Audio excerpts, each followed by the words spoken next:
나팔 심판과 대적 심판 사이의 막간이 우리가 오늘 읽은 본문 가운데 있습니다. 12장에 보면 하늘에서 쫓겨난 용이 등장을 하죠. 12장 9절에 보면 옛뱀 곧 마귀라고도 하고 사탄이라고도 하며 온 천하를 꿰는 자라고 소개를 하고 있습니다. 그가 땅으로 내쫓겨서 그의 사자들과 함께 땅에서 교회를 박해하게 됩니다. 그런데 이 용을 돕는 두 짐승이 있죠. 13장 1절에서 10절에 보면 바다에서 나온 짐승이 있습니다. 이 짐승은 로마 제국과 같은 강력한 권세를 가진 세상의 제국을 가리킨다고 할 수 있겠고요. 13장 11절에서 18절의 말씀에 보면 또 다른 짐승이 나오는데 땅에서 올라온 짐승이죠. 이 짐승을 보면 12절에 마치 예수님을 흉내내고 있고 또 13절에 큰 이적을 행하는 것을 볼 수 있습니다. 또 그가 칼에 상하였다가 살아난 짐승을 위하여 우상을 만들라고 합니다. 거짓 선지자나 어떤 종교적 어떤 지도자와 같은 그런 존재라고 할 수가 있겠는데요. 이 용을 돕는 바다 짐승과 땅의 짐승이 마치 삼일째 하나님을 흉내내듯이 사람들을 미혹하고 또 특별히 예수 그리스도를 믿는 성도들을 박해하고 있습니다. 13장 18절에 보면 이 짐승의 수를 세어보라고 말하고 그 짐승의 수를 세어보았더니 666이다 이렇게 나와 있습니다.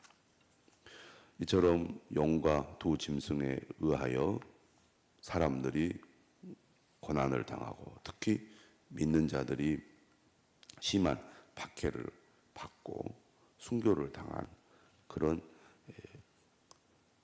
환난의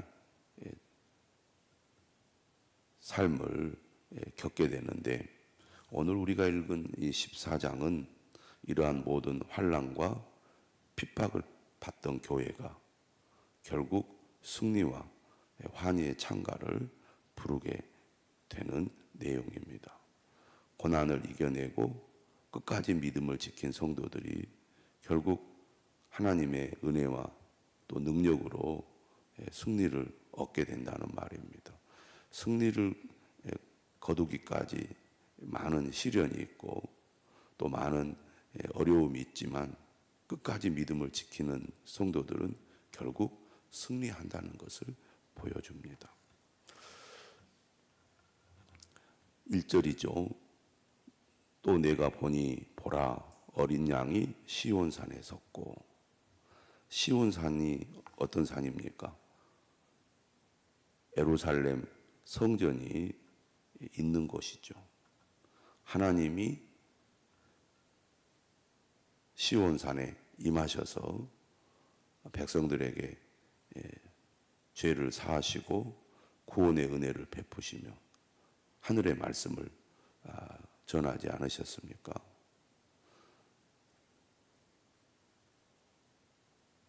환상 가운데 사도 요한은 어린 양이신 예수 그리스도가 시온산에 서 있는 모습을 봅니다. 그리고 그와 함께 14만 4천이 서 있습니다. 지금 사도 요한이 본 환상은 하늘 위에 있는 장면이죠. 하늘 위에 시온산에 서 있는 장면입니다. 그리고 그와 함께 14만 4천 명. 다시 말하면 구약과 신약의 하나님의 백성들이 예수님과 함께 시온산에 서 있습니다. 근데 그들의 이마를 보니까 어린 양의 이름과 그 아버지의 이름을 쓴 것이 있습니다. 이마에 이름을 썼다는 것은 곧 이 14만 4천이 그들의 소유라는 것을 의미하죠. 하나님과 어린 양의 소유다. 결국 끝까지 믿음을 지킨 성도들이 하나님의 구원을 받아서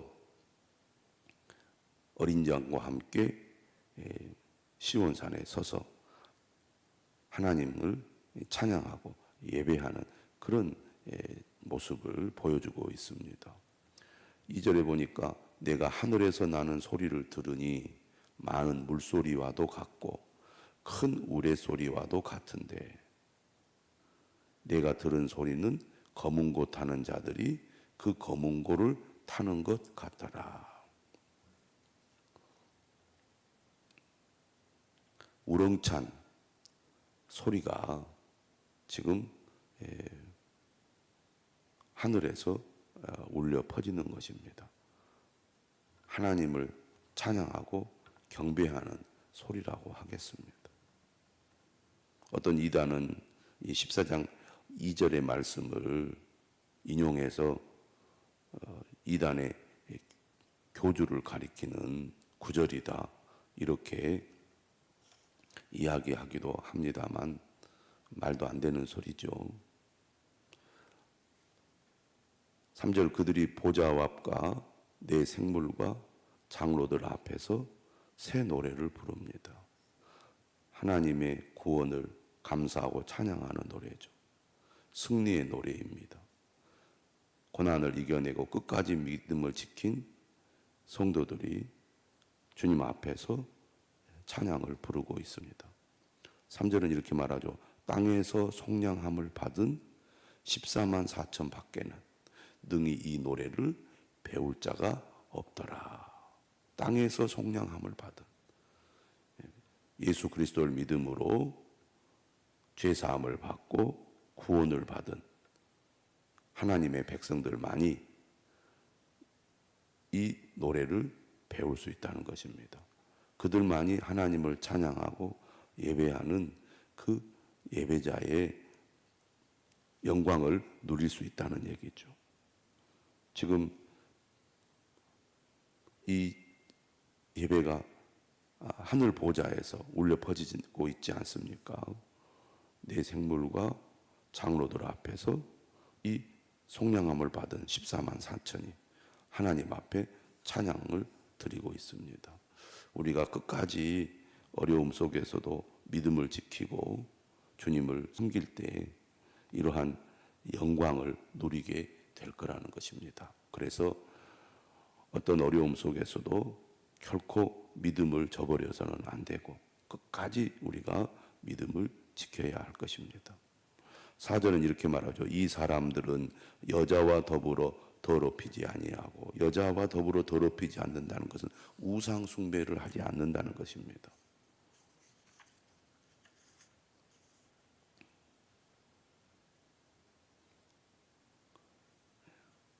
우상을 13장 우리가 뒷부분을 보면 땅에서 올라온 짐승은 사람들로 하여금 우상을 만들어 숭배하게 하거든요. 그런데 결코 우상을 숭배하지 않고 끝까지 믿음을 지키고 오직 하나님만 섬긴 사람들입니다. 강력한 로마 제국의 권세 아래 황제를 신으로 섬겼던 당시의 이 세상 속에서 예수 그리스도를 믿는 성도들은 로마의 황제가 왕이 아니고 신이 아니고 오직 하나님만이 우리의 왕이시고 주인이시고 우리가 마땅히 섬겨야 할 분이라고 끝까지 믿음을 지킨 사람들입니다. 뿐만 아니라 어린 양이 어디로 인도하든지 따라가는 자며 예수 그리스도를 삶의 주인으로 모시고 그가 인도하시는 대로 순종하는 삶을 살았던 사람입니다. 그런 사람들.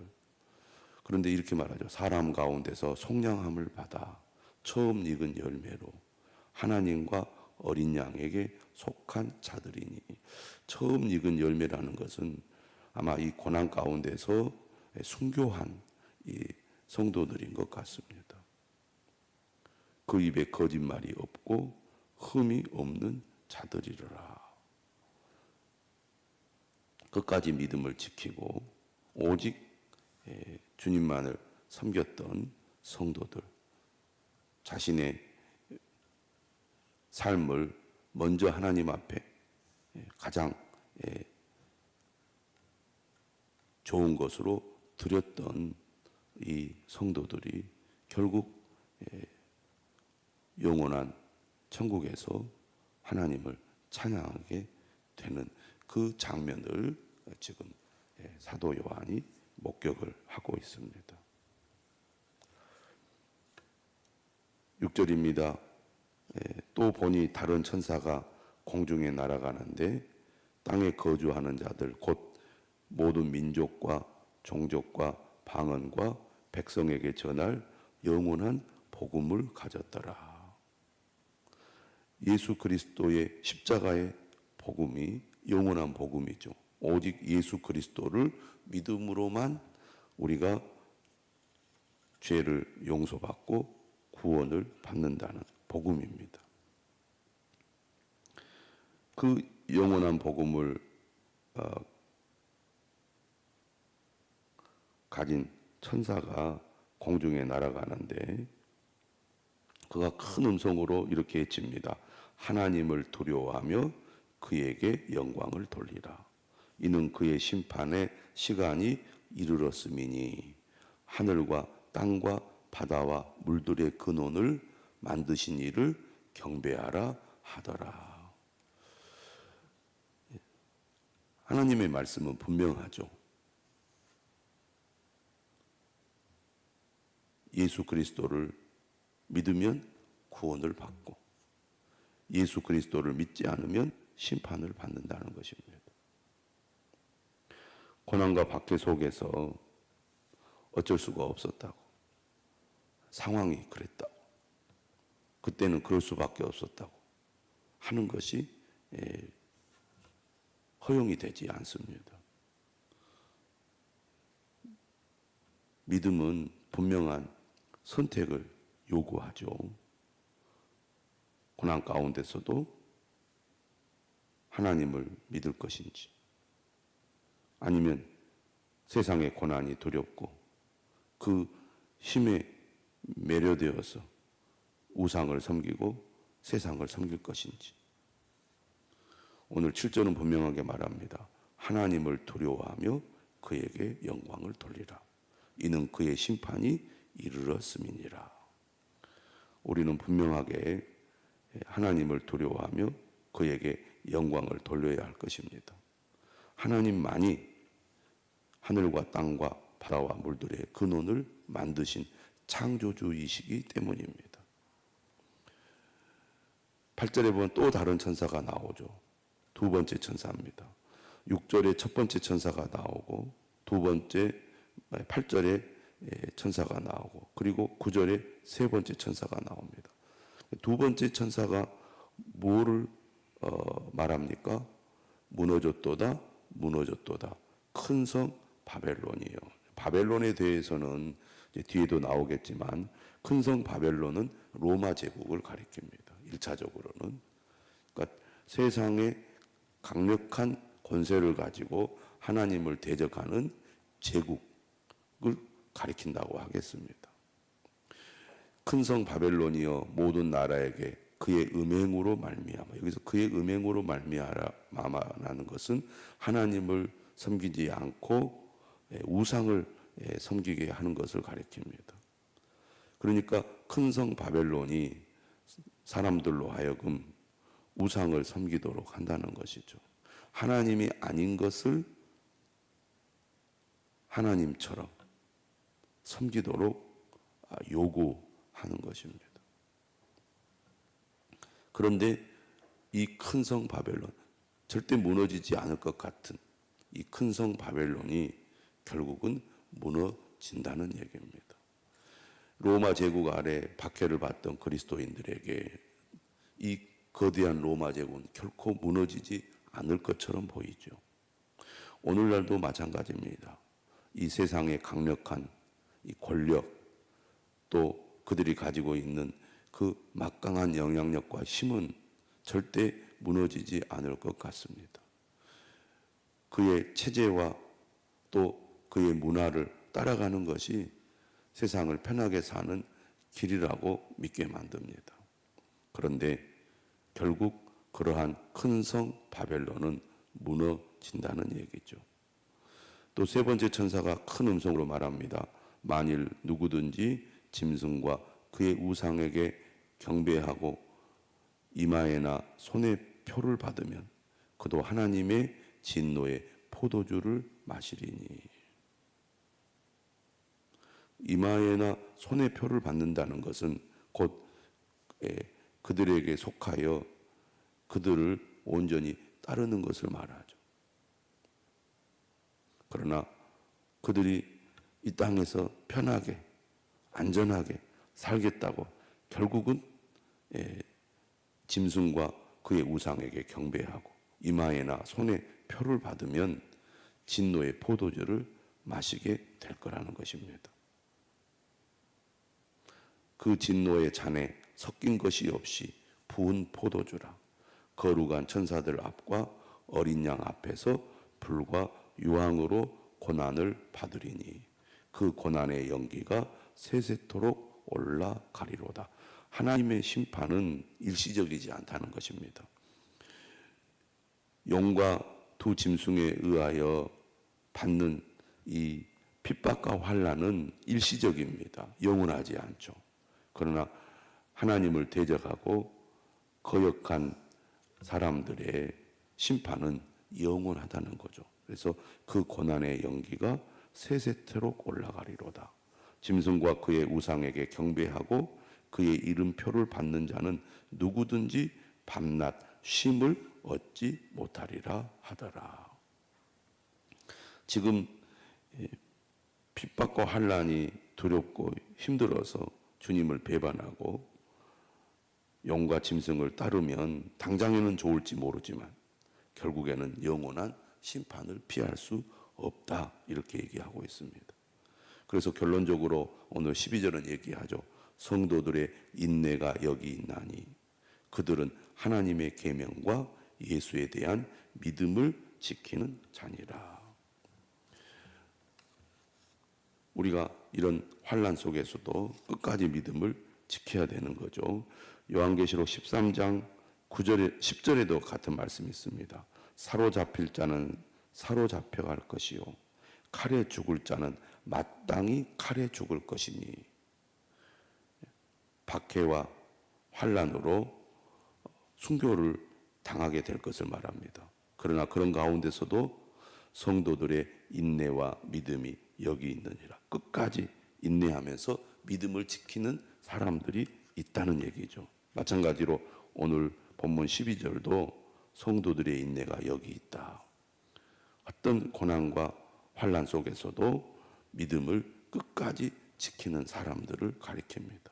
오늘 우리가 그러한 사람들이 되어야 한다는 것이죠. 1세기 로마 제국의 박해 아래 신앙을 지키는 성도들을 향해서도